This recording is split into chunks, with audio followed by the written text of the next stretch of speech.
नतीजा क्या निकलेगा, पर भूपेश जी का नतीजा दिख रहा है कि 2 राउंड में पीछे चल रहे हैं।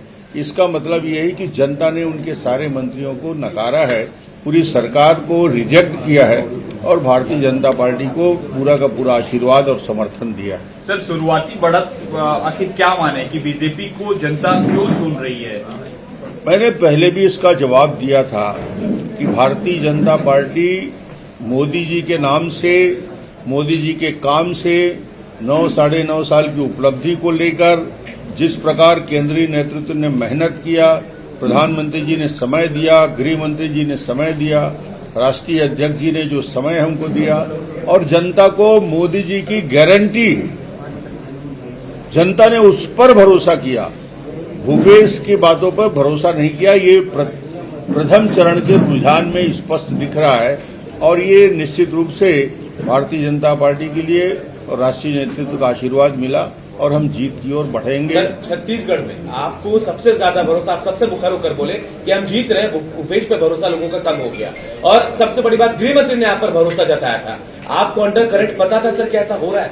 अंडर करंट दिख रहा था और इतना बड़ा अंडर करंट होगा इसका एहसास सामान्यतः लोगों को नहीं हो पा रहा था, मगर मैं इस बात को लगातार रिपीट कर रहा था। मेरी बात को लोग भरोसा कितना करते हैं मैं नहीं जानता, मगर मैं मीडिया के माध्यम से रोज बोल रहा था, एक ही बात को रिपीट कर रहा था कि जबरदस्त अंडर करंट है और भूपेश को छत्तीसगढ़ की जनता रिजेक्ट कर चुकी है, उसके चेहरे को हराना चाहती है। सर, आप बैकफुट पे थे एकदम से, क्योंकि आपको क्या लगता है क्या गेम चेंजर रहा जो आप अचानक से जो बिल्कुल बैकफुट पे थे अचानक से लीड करते हुए नजर आ रहे हैं? तो ऐसी कौन सी गेम चेंजर पॉलिसीज थी, किस तरह से इसको मोबिलाइज किया आपने पूरे कैडर को? नहीं, लीड डॉक्टर रमन ने नहीं किया, लीड पूरे सामूहिक नेतृत्व में हमने किया। मैं भी मेहनत किया, हम सब ने किया और राष्ट्रीय नेतृत्व ने इतना समय दिया।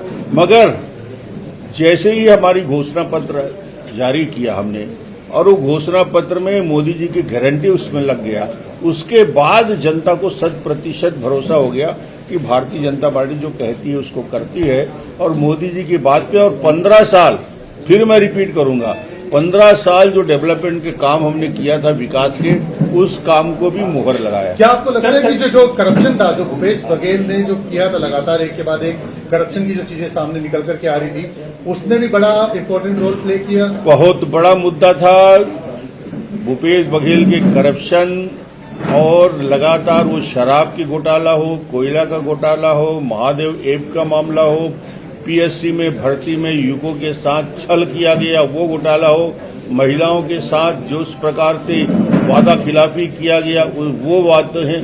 इन बातों को लेकर लोग भूपेश के चेहरा को बदलना चाहते थे। एक बात ये सामने आ रही थी कि बीजेपी जो है शहरों में अच्छा करेगी लेकिन गांव में, क्योंकि किसानों तक उनका पेनिट्रेशन इतना अच्छा नहीं है, तो क्या आपको लगता है कि आपकी जो योजनाएं हैं और जो आपकी बातें हैं वो ग्रामीण इलाकों तक भी पहुंच पाई हैं?